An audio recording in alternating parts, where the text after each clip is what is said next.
Hello everyone and welcome back to the channel. I am Abe with MysticGenMara.com, a small town mystic from the middle of Idaho.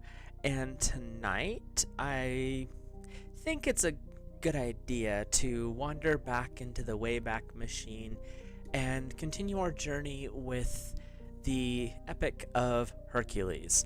But we're not talking about him in particular because this is myth and we're talking about creatures. And with Myth and Tarot, we're going to explore the Nemean Lion tonight. So, strap in, because this is an interesting one. I will have to say, I've read the story of Hercules and his 12 laborers years ago, and I've reread it recently, well, in the last couple of years, we'll put it that way. But when you start to dig into the source of some of the monsters, it gives you a different opinion of them, so to speak. So, the Nemean Lion, as with all Greek myths, I feel like, nothing as simple as a one-option beginning. One version states that it could have been the offspring of Echidna and Typhon, the two monster parents that we talked about previously in their own episodes. I don't quite believe this one as a full aspect, since most of those two kids have very particular looks, mixing multiple different aspects and generally having tentacles. Another one claims that the Nemean Lion is the offspring of Orthus and either Chimera herself or Ceto. Another version has the lion springing forth magically from Selene, the moon goddess, and once Selene birthed this thing, she hurled it back to Earth per Hera's request. And yeah, of course, after the monstrous lion was born, Hera wanted it for obvious reasons. We'll get into that in a second. There's a lot of discussion online as I was digging around trying to find which would be the proper parentage. There's a lot of people who try to just stick it with Echidna and Typhon because, well, they're the parents of all the monsters. But if you go with the one that kind of makes more sense to me, personal opinion here, which was Orthus and Chimera, Chimera was part lion, so kind of makes more sense to have the Nemean Lion spring from that. But the interesting part is it would be a grandchild of Echidna and Typhon. So it's still the same family line, but the bloodline was a little more diluted. We'll just go with that. So why would Hera want something that's monstrous? Posterity? Because she likes cats? She strikes me as that type of person. But no, not really. In typical Hera fashion, she wanted the lion to raise and use it to terrorize the hills and people of the area of Nemea, where it gets its name, the Nemean Lion. And she hated Hercules with a maniacal passion, so the 12 labors weren't just designed from one king. They were in fact inspired by a spiteful stepmother. Awesome. Hera is such a sweet, amazing person, isn't she? And if you believe that, I have some oceanfront property in Montana for you. I did run across a reference that the lion family as a species was sacred to Hera. It was her symbolic animal. So a gigantic, monstrous lion makes sense to have as a tribute to Hera in that respect. There is also a line within this myth that says the Nemean Lion was brother or at least sibling distantly to the Ladon dragon who guarded the golden apples, someone we just talked about 2 weeks ago, I believe. So the family actually is kind of tight-knit here when we actually get into the lion. So back to the big ol' kitty. This lion, however it came into the world, was a very fearsome beast. Fur of polished gold, which was one of the descriptions. Here's a cool image I found online. It's more fiery than golden, but it kind of gives you an idea of what we're dealing with here.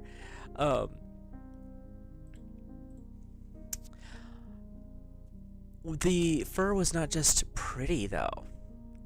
The fur was impervious or immune to all weapons of man. Some say it was completely impervious to all weapons under the heavens. Okay, kind of want this cat now, just because, it's never going to be hurt. Claws sharper than swords. Claws that could pierce any and all armor put forth on this planet. Okay, I'm getting more Team Lion here. Other than these attributes, the lion is just a lion, just more massive, ferocious, and according to some of the legends, could wield some very interesting kinds of magic. Of course it could. Greek myths. His roar was so powerful that it would echo off mountains for quite a while. There were some people said that one roar would echo for days, striking fear into the hearts of all who heard it, stopping them dead in their tracks, which I guess would make him easy picking for a monstrous lion that was doing some damage. So there's that. In comes our hero Hercules. Hero in some sense and nightmare in others. The lion, on Hera's behalf of course, was raising, we'll use the Greek term, raising Hades all over the hills, eating cattle and humans alike. He didn't really care, and as long as it was food, he was good with this. There's one variation that stated the Nemean Lion would capture women from surrounding villages, while the village would send out warriors to rescue fair maiden. The lion would transform into the woman's image, and the newly transformed lion would lure the warrior in. Oh, save me, the lion's coming! And then devour the warrior when he transformed back into his true form of a lion. And, using the same image as bait for a while, eventually eating the female captive and having to start all over. It's a bit twisted, but considering this thing was raised and trained by Hera, it kind of fits. Just saying. And I will get into some of the lore of the Olympians at a later date. Probably not on this series, obviously, but on my other one. Just because Hera, in her own right, deserves a lot of going over. She was an interesting character. Hercules' first task, made by the certain king that he had went to, was to dispatch of said ravaging lion. The locals of the surrounding village, and there's some conflict in the stories as to how this went down. There are some that say that the locals actually told Hercules that if he completed the task within 30 days and he returned to them, they would sacrifice and celebrate to Zeus. And if he did not return, for obvious reasons, i.e. lion-eating Hercules, sacrifices would be made but not in celebration. The other part of this lore was that Hercules came to a certain village and said, I will beat this lion in 30 days and we will celebrate with a sacrifice, or if I don't, you can sacrifice anyway, as in mourning. So either way, partying and sacrifice. Cool. The celebratory sacrifice in the first version would be a lion, okay, or a ram. Again, depending on which version of the myth you read. The sorrow sacrifice in first story would be a lot more morbid. Of course, we are talking Greek myth here, so what's a little myth without some tragedy? It would be to sacrifice a young lad to Zeus in mourning of Hercules' passing. Not sure how taking a youth and offering him to Zeus was a boon. Not quite sure on that one, but times were rough back then, so you did things like hurl virgins into volcanoes. This is the era we're talking about. The other sad sacrifice would be to sacrifice a goat, but it would be offered in mourning, but you're also going to offer a goat in celebration if you went that direction. So like I said, there was two different veins of thought. One was an actual goat and for happiness or sorrow. The other one was a lion or a ram or a human in sorrow. We're gonna go with the goat. I think that sounds better. The other option's a little bit too dark even for my sense of humor. Anyway, Hercules, being a bit naive, first big task here, gathered arrows to go after said lion. Someone didn't do his research, and obviously someone forgot to tell him about the lion's particular hide, and he would learn that his stepmother was evil, crazy, and would do anything to see him fail. He already had a suspicion, knowledge of that, but even at this point he didn't think that she was as involved as she was. This particular instance with the Nemean Lion, though, solidified the fact that she really did truly hate him and wanted to see him destroyed. So off our naive little Hercules would go with his arrows and sword, and he would eventually roam around the mountains and find the lion. But it wasn't because of tracking footprints, and this one I thought was weird. The lion left no presence of its passing. No footprints, no scat, if you will. There was no way to find this gigantic, monstrous lion. Not sure how you miss something that's 5 to 6 times larger than a standard lion, but we'll go with that. Eventually he would post up and the lion would come into view, and he would shoot an arrow at it, and thinking, this is just a lion, I'll just take it out, it's a little bit big, no big deal. The arrow bounced harmlessly off the arrow bounced harmlessly off the lion's fur. Hercules thought, well, maybe I just didn't aim correctly, tried again, and bounced off a second time. This time the lion figured out what was going on, and he decided that Hercules was going to be the next dinner choice. Of course he would. And a little bit of a battle went on here. It wasn't elaborated. There were some places that said that there was a sword that Hercules was trying to hack at the the lion. Nothing was working. Another one said he fired off a third arrow. The lion got annoyed and headed off to his lair. One way or another, lion entered lair. Hercules followed lion, found lair. The lair was a very large chamber with 2 entrances. So Hercules, using his massive strength, set to work plugging one entrance, trapping the lion inside with only one escape route. So once the second entrance was plugged, Hercules, not wanting to alert the lion that he was coming, went in blind. No torch, no nothing.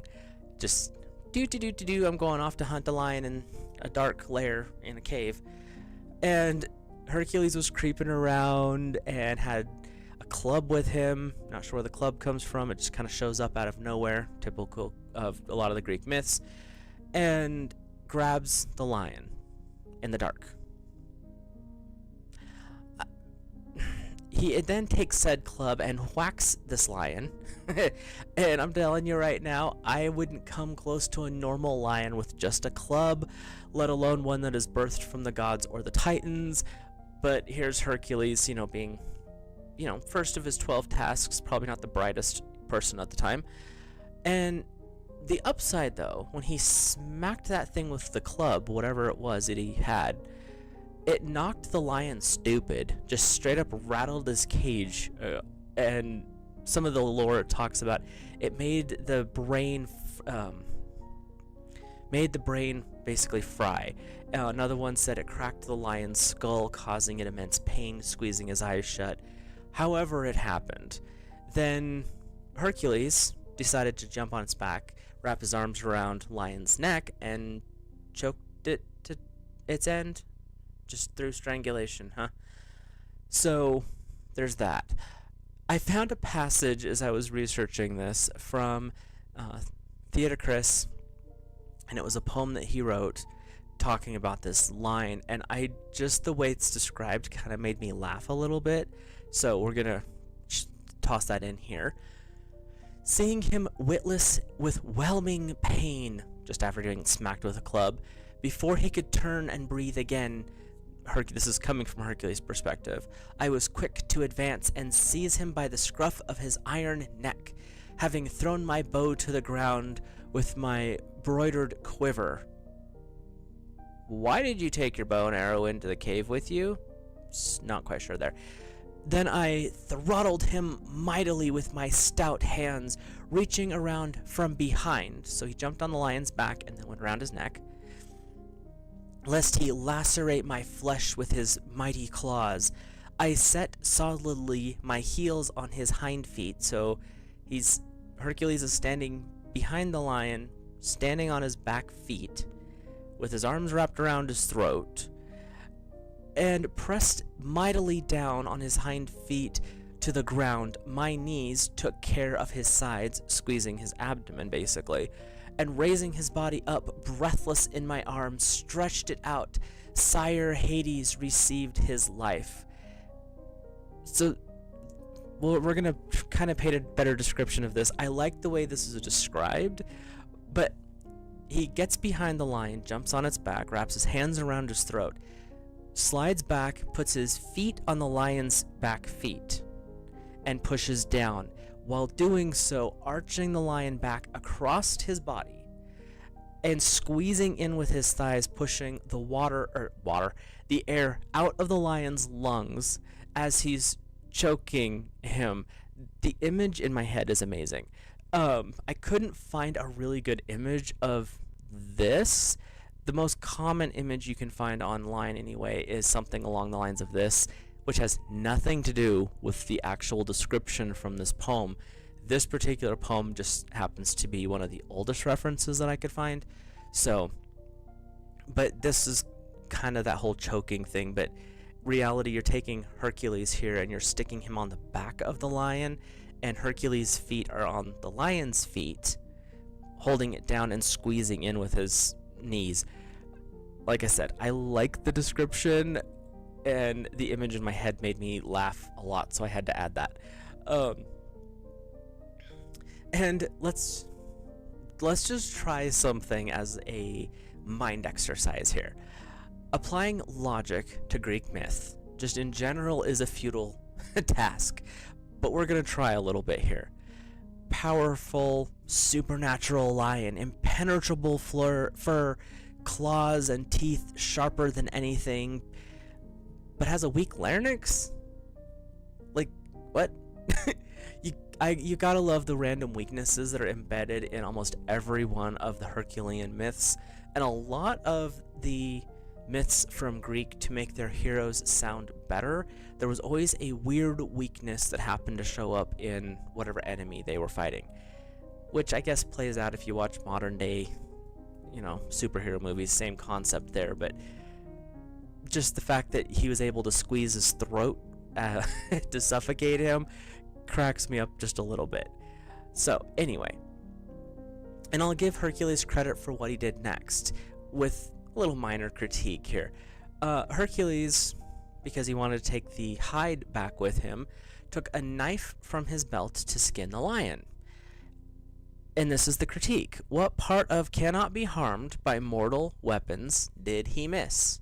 I mean, seriously. Well, can't say he wasn't determined or focused.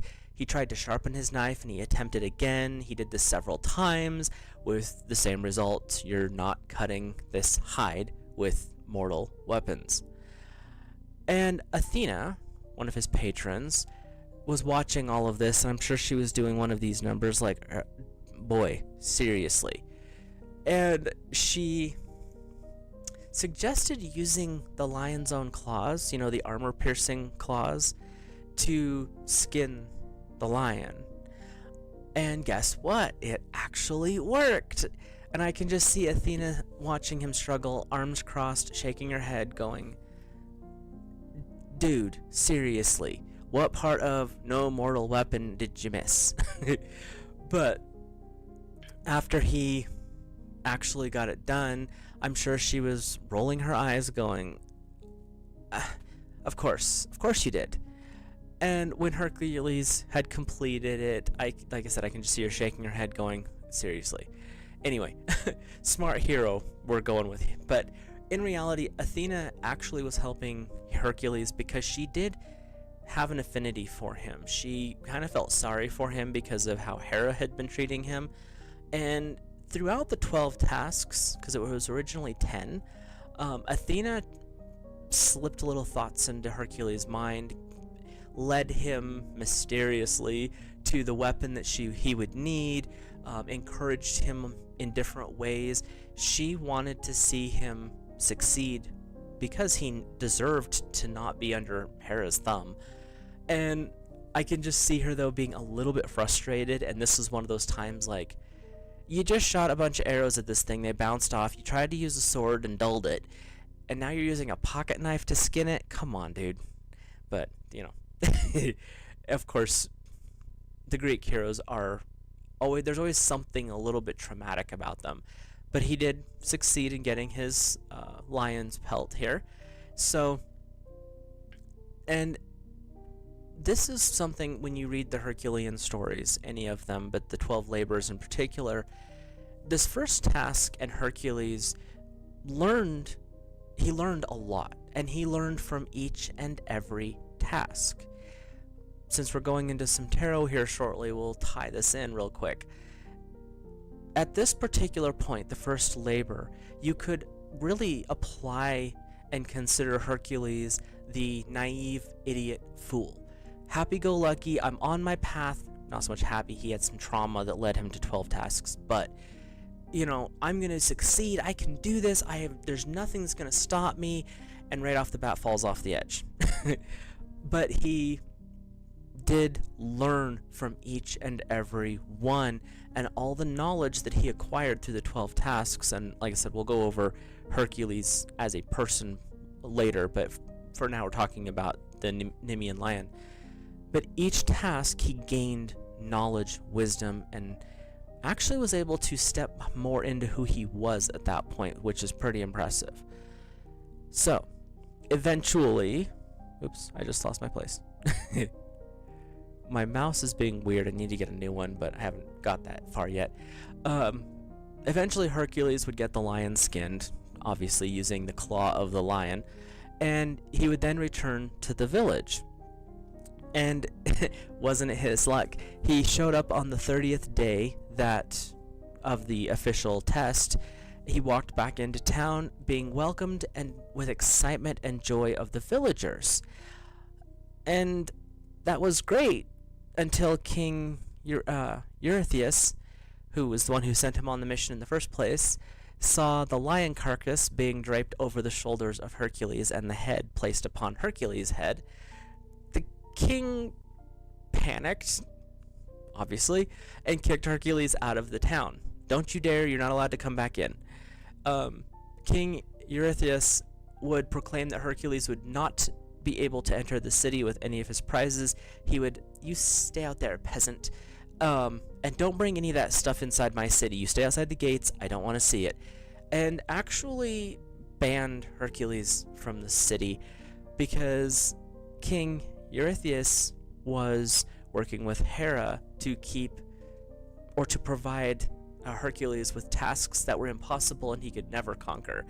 So when he came back with a lion that could not be killed, obviously dead, King was a little bit on the get out of my city, I don't want to see you, you scare me, stay away. So out you went. But the people, on the other hand, loved Hercules. He just saved them from all sorts of chaos and all sorts of nightmares. They wouldn't have to worry about their young warriors being killed because the lion stole a maiden, or losing all their cattle to some random evil. So that's one way to look at it. The king was pissed because things didn't go his way. The people were ecstatic because now they're safe. It is rumored that Hercules would use the Nemean Lion's fur, hide, whatever, to make armor for himself. And this hide would offer protection. Here's kind of, oops, where's the picture? There it is. And this is one of the images of the lion's head on Hercules' head. He's chasing birds at this point, which we've already talked about those. I'm way out of order on this, and I do apologize, but That's how my life goes. But this is the lion head that would be on him, and he would wear armor that was built of the lion as well. The hide offered protection from all the elements and would protect Hercules from all but the most powerful of weapons, is what it said. And to me, that kind of implies that once the hide was off of the lion, it lost a little bit of its powerful protection, but still a very formidable armor. Nothing human-made could still affect it, but the gods could, so there's a little bit of chink, so to speak, in the armor. There are those that think that the lion would be immortalized in the zodiac in the sky constellation called Leo.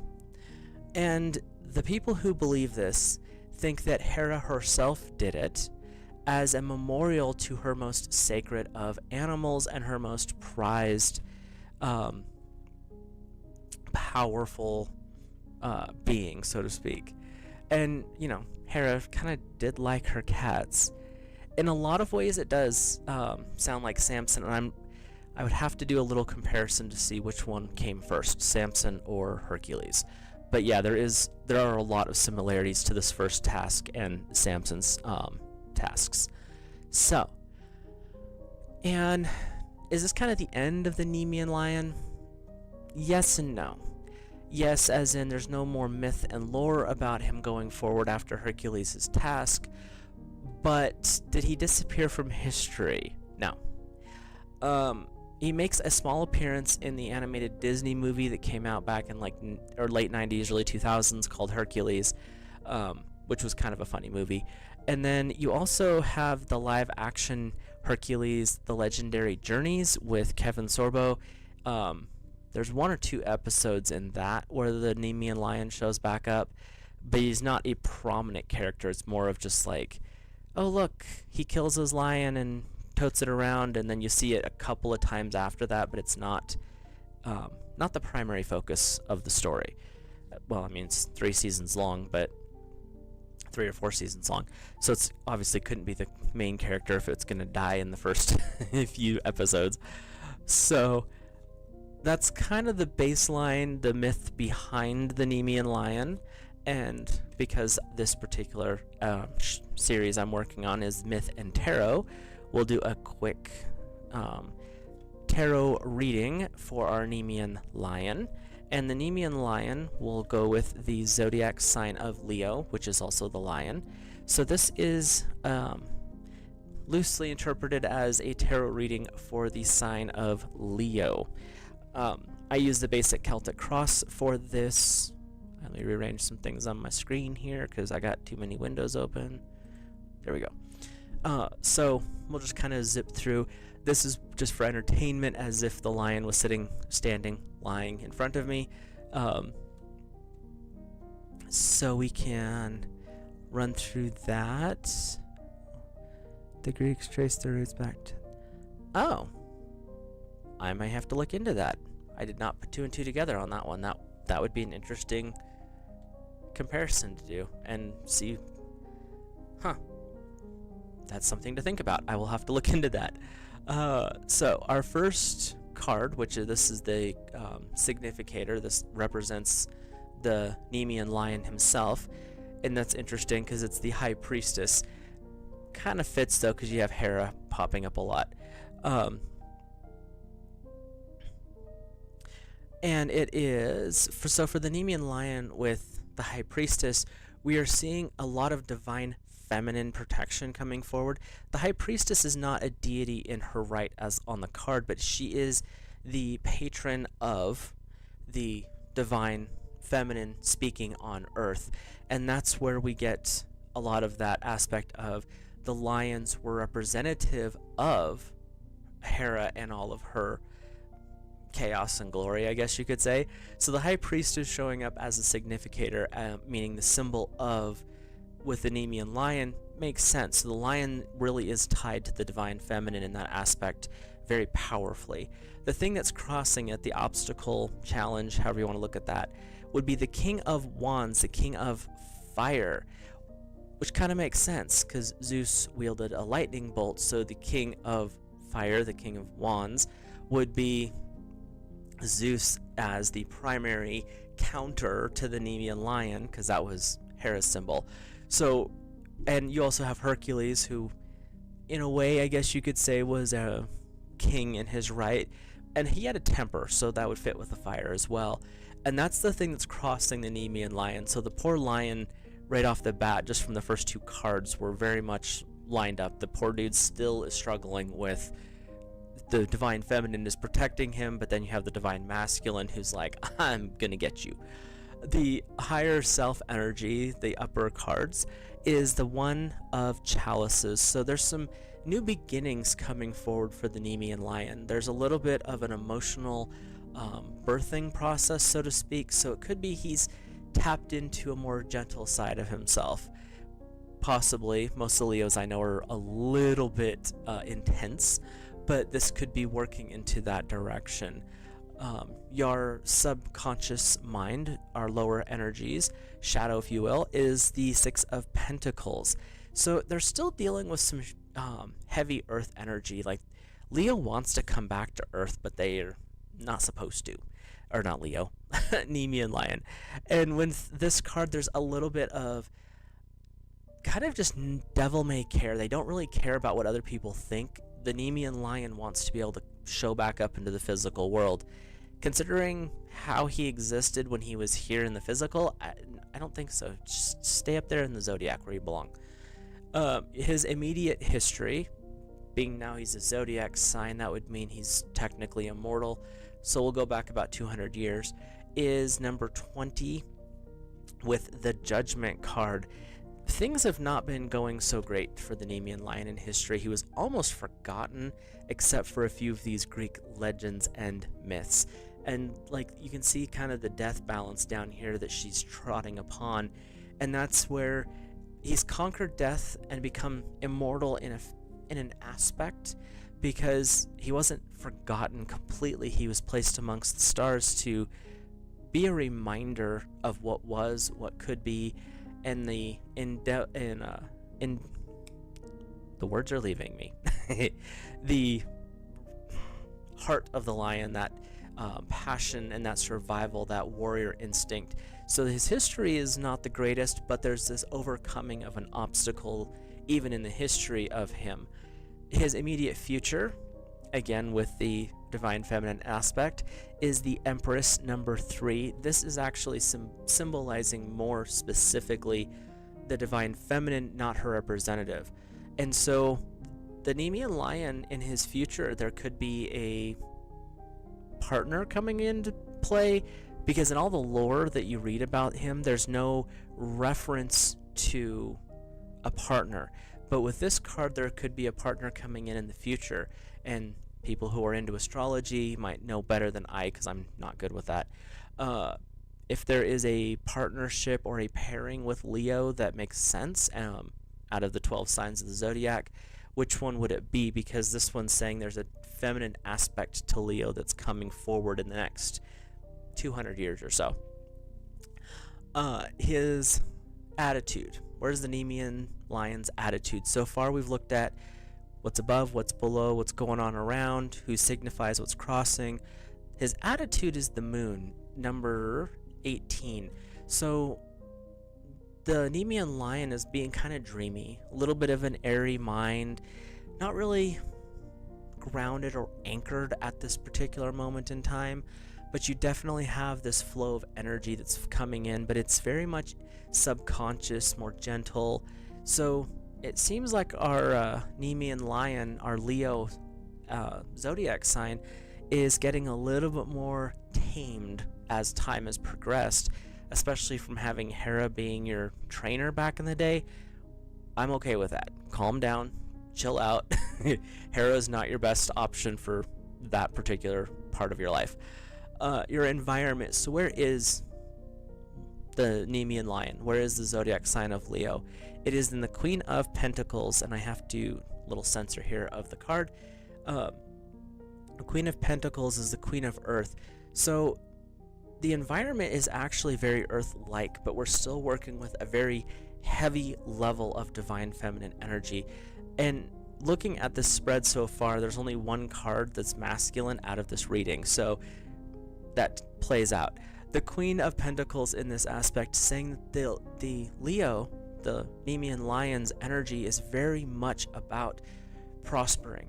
It's about growth. They're doing really well right now, thanks to toning it down just a little bit and becoming more of a flowing energy versus bombastic, aggressive, and domineering over everything else. Not always necessary to be that way. And the hopes and fears. So what is a hope of the Nemean Lion in these aspect of the Leo zodiac, or what is a fear? We have the Six of Chalices, more feminine aspects here. And when we have the Six of Chalices, there is a duality that is coming forward. There's two different dominant emotions. Obviously, one is hope, one is fear. And with the lion, what I'm here feeling is the Nemean Lion's fear is being forgotten completely. Not what they want to do. They want to continue to prosper, grow, and expand.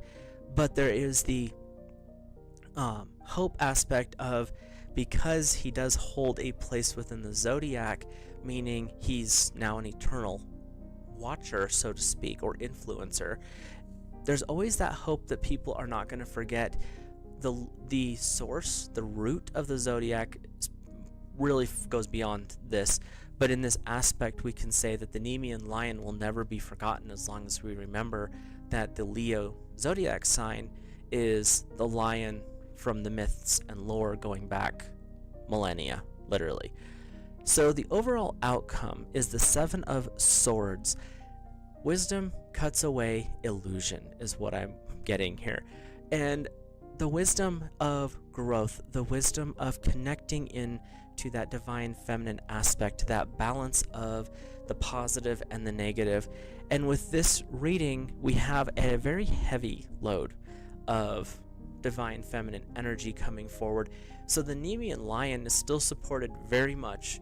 Even though he is masculine, he is supported by the feminine aspect, the Hera aspect of the Olympians, since we're going with the Greek myths right now. So overall, it looks like the Nemean Lion is not going to be forgotten. Might have a couple of challenges on the way. There's possibly a love interest coming in the next couple hundred years.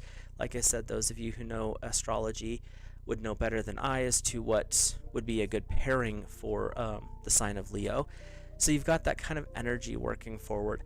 With that, we will wrap this video up.